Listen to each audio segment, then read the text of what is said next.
vient d'être à 17h au studio Kalangou. Messieurs, dames, bonsoir et bienvenue dans ce journal. Voici les titres. Début hier à Niamey de la rencontre culturelle internationale sur la langue, la culture Zarma Sonray Dandi, des précisions avec un organisateur dans ce journal. À Ngingimi et Tessawa, d'importantes quantités de drogue et de faux billets sont saisis et incinérés. On en parle dans un instant. Je suis Nafisa Adam Sirfo au micro. La rencontre culturelle internationale sur la langue, la culture Zarma Sonray Dandi et la parenté à plaisanterie s'est ouverte hier après-midi à Niamey. C'est le Premier ministre Ali Mahamad Lamine Zen qui a présidé la cérémonie d'ouverture. L'objectif de cette rencontre est de contribuer à la promotion de la langue, de la culture Zarma Sonray Dandi et de la parenté à plaisanterie. Abbas Idrissa Mega, un des organisateurs, est au micro de Mokhtar. Ce qui s'est passé aujourd'hui, c'est de l'inédit. Pour une première fois, nous avons décidé de nous rassembler sur quelque chose, la culture. Moi, j'ai versé même des larmes quand j'ai vu tout ce beau monde et que nous acceptons que nous avons un même destin et que nous acceptons que nous sommes des parents et que nous sommes les mêmes et que l'essentiel pour nous est de cultiver la paix et la cohésion sociale. C'est ce que j'ai retenu de cet événement. Pour moi, c'est parti au-delà de nos objectifs. Nous avons fait passer le message de culture, de la paix, de la cohésion sociale et de la souveraineté. Parce que notre première souveraineté, c'est la souveraineté culturelle. Et le premier élément de culture, c'est la langue. Et aujourd'hui, tout le monde est d'accord qu'il faut aller vers une culture de la paix et la cohésion sociale. La direction départementale de la police de Niamey a mis la main hier sur 3 individus soupçonnés de trafic de drogue et de faux billets. L'opération a été un succès grâce à la collaboration de la population, selon Ali Harouna, directeur départemental adjoint de la police de Niamey. Il est au micro de Abdoulaye Mena. Le couple a été interpellé dans leur domicile. L'autre personne là a été trouvée à leur compagnie. Il se dit électricien.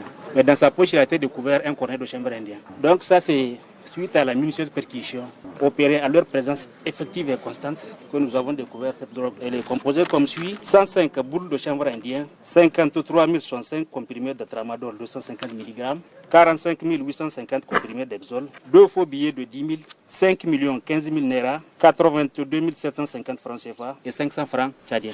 Et à Tessawa, c'est une cérémonie d'incinération de drogue, de faux billets et de matériel chicha estimé à plus de 200 millions de francs CFA qui a eu lieu hier jeudi. C'est le tribunal de grande instance de Tessawa qui a organisé la cérémonie en présence des autorités administratives et coutumières.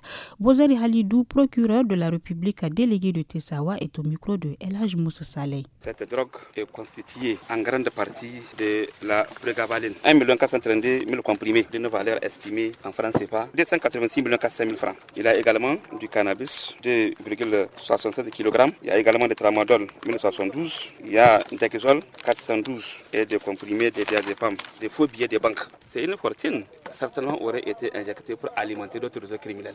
En incinérant cette quantité qui est vraiment qualifiée de très importante, c'est comme si vraiment nous avons contribué à la santé de la population. En bref, une délégation nigérienne conduite par la ministre de l'Énergie, professeur Amadou Hawa, était au Burkina Faso le 6 août dernier. C'était dans le cadre d'un projet du complexe charbonnier de Selkadamna dans la région de Tawa. Selon la ministre, je cite, ce projet a pour objectif de jeter les bases de la souveraineté énergétique des États de la Confédération des États du Sahel et aussi de contribuer à l'indépendance énergétique durable de la région. Fin de citation. La certification ISO au Niger permet aux entreprises de s'améliorer et de garantir la qualité de leurs produits et services et de renforcer leur crédibilité auprès des clients et partenaires nationaux et internationaux. Jidad Hamadou, personne ressource, souligne l'importance pour une entreprise de disposer de cette certification. Il est au micro de Ali Niali Abdelmoumouni.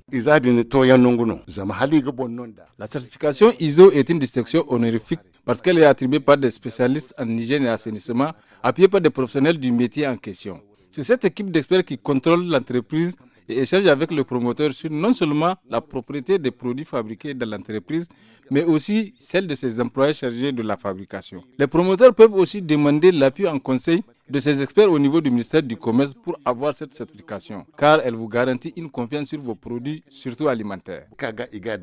Ici prend fin ce journal. Merci de votre attention.